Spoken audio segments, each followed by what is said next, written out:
क्या आपको भी चक्कर आने की या वर्टाइगो की प्रॉब्लम कभी फील हुई है, या आपको ऐसा लगा हो कि जब मैं लेट के उठ रहा हूँ या उठ के लेट रहा हूँ या बेड पे हम टर्न ले रहे हैं तो हमें चक्कर आ रहे हैं या सिर घूम रहा है या सराउंडिंग पूरी घूम रही है या हमारी आई बॉल शेक कर रहे हैं या वॉमिटिंग की फीलिंग आ रही है। अगर इस तरह की प्रॉब्लम आपको आई है तो इसको हम वर्टाइगो बोलते हैं, जिसको हम प्रॉपरली, वैसे तो वर्टाइगो के बहुत सारे कॉजेज होते हैं पर इस वीडियो में हम बात करेंगे बिनाइन पैरोक्सिस्मल पोजिशनल वर्टाइगो यानी कि BPPV की।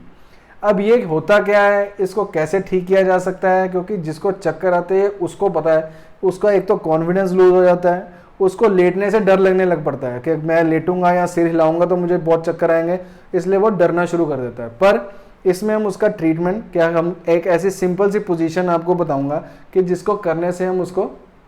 ठीक कर सकते हैं या उसकी जो उसके वर्टाइगो के सिम्टम आ रहे हैं उसको रोक सकते हैं। Hello and welcome all of you, I am doctor Varun Vasil और आज हम इस वीडियो में बात करेंगे BPPV की, उसका ट्रीटमेंट जानेंगे और साथ ही साथ ये बिनाइन पैरोक्सिस्मल पोजिशनल वर्टाइगो होता क्या है, क्यों चक्कर आते हैं ऐसे हमारे हेड पोजीशन को मूव करने पे, और ये ईयर के साथ रिलेटेड कैसे होता है, ये सारा इस वीडियो में जानेंगे, तो इसको लास्ट तक जरूर देखिए। तो BPPV होता क्या है, बिनाइन का मतलब होता है कि नॉट मेजर, यानी कि बहुत ज्यादा सीरियस प्रॉब्लम नहीं है,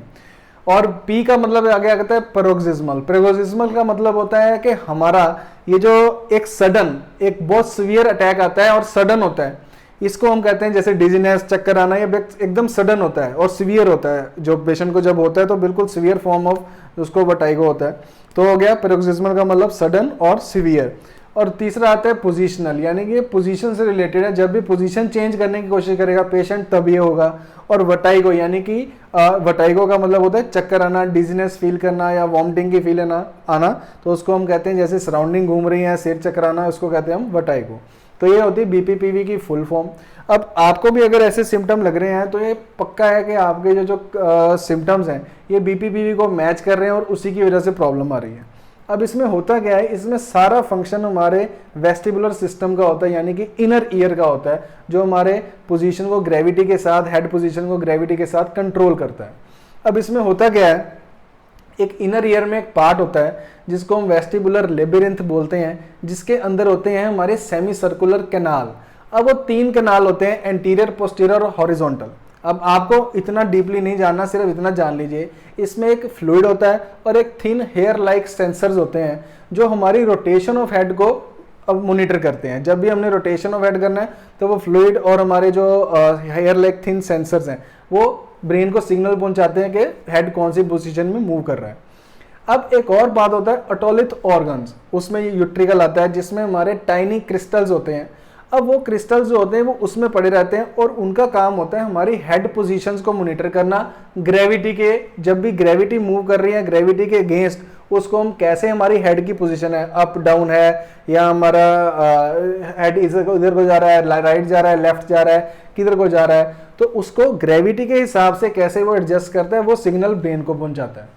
अब किन्हीं कारणों से ये जो क्रिस्टल्स हैं ये जब सेमी सर्कुलर कैनाल के अंदर आ जाते हैं, जो कि सिर्फ रोटेशन ऑफ हेड को मॉनिटर करता था, अब जब वो क्रिस्टल सेमी सर्कुलर कैनाल के अंदर आ गए, वो क्या करता है, अब हेड जो है ग्रेविटी को, जो पहले क्या करता था रोटेशन को मॉनिटर करता था, अब वो ग्रेविटी को भी मॉनिटर करने लग पड़ा, यानी कि ग्रेविटी के हिसाब से हेड की जो पोजीशन चेंज हो रही है, वो पोजीशन ऑफ जो change of position of head है उसको भी मॉनिटर करना शुरू कर देता है,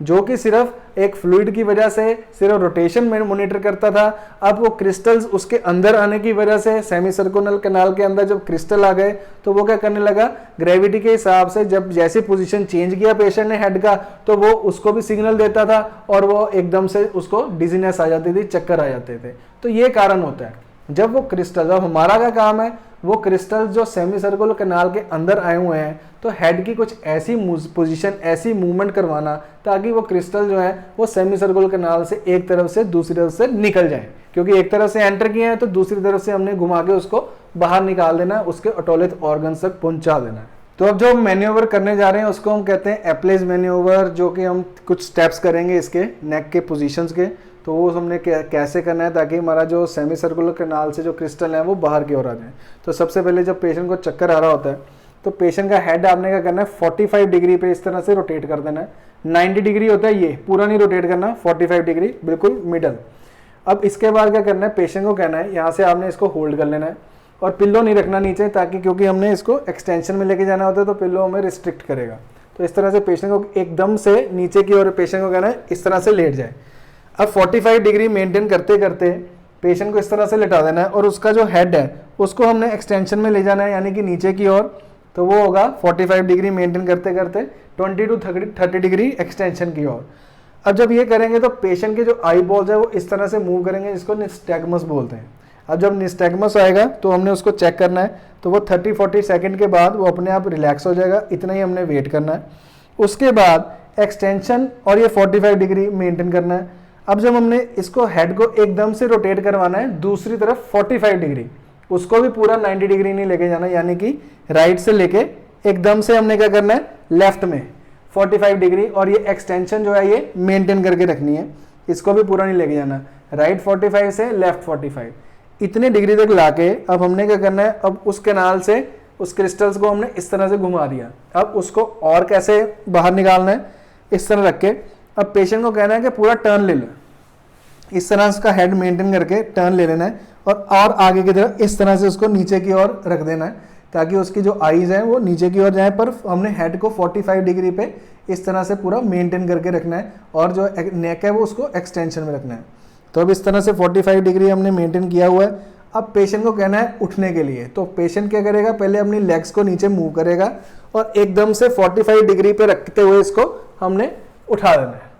अब ये पोजीशन में जब पेशेंट उठेगा तो हमारा जो यूट्रिकल में फिर से क्रिस्टल जो जहां से निकले थे वो वहां पे पहुंच जाएंगे, सेमी सर्कुलर कैनाल से बाहर आ जाएंगे। तो इस तरह से हमने ये प्रोसीजर करना होता है, इसको हम कहते हैं एप्लेज मैन्योवर। आई होप आपको ये वीडियो क्लियर हो गया होगा और सारी पोजीशंस भी क्लियर हो गए होंगे, पर इसमें आपको किसी एक्सटर्नल सोर्स यानी मतलब दूसरे बंदे का साथ जरूरी है जो आपकी ये मूवमेंट करवा दे। वो फिजियोथेरेपिस्ट भी हो सकता है, आपके डॉक्टर भी हो सकता है, या फैमिली में अगर किसी को अब एक्सपीरियंस हो चुका है बार बार ये करने से, तो वो भी ये हमारा एप्लेज मैन्योवर उसको कर सकता है। पर अब नेक्स्ट एपिसोड में मैं बताऊंगा कि इसकी सेल्फ एक्सरसाइज कैसे करनी है अगर घर पे आप अकेले हैं और फिर आपको चक्कर के ऐसे एपिसोड आ रहे हैं, तो फिर आपने क्या करना है वो मैं नेक्स्ट एपिसोड में बताऊंगा, तो उसको भी जरूर देख लीजिए। तो इस वीडियो को ज़्यादा से ज़्यादा लाइक कीजिए, शेयर कीजिए और हमारे चैनल को सब्सक्राइब जरूर कर लीजिए और शेयर जरूर करना, क्योंकि ये जिसको भी चक्कर आते हैं उसके लिए बहुत हेल्पफुल वीडियो रहेगा और वो आपको दुआएं भी देगा। तो इसको सब्सक्राइब कर लीजिए हमारा, क्योंकि इस चैनल का एक भी वीडियो मिस करने वाला नहीं है। बाकी हमारे सारी सीरीज़ की प्लेलिस्ट आपको लिंक्स में मिल जाएगी, डिस्क्रिप्शन में मिल जाएगी, वहाँ जाके आप उसको देख सकते हैं।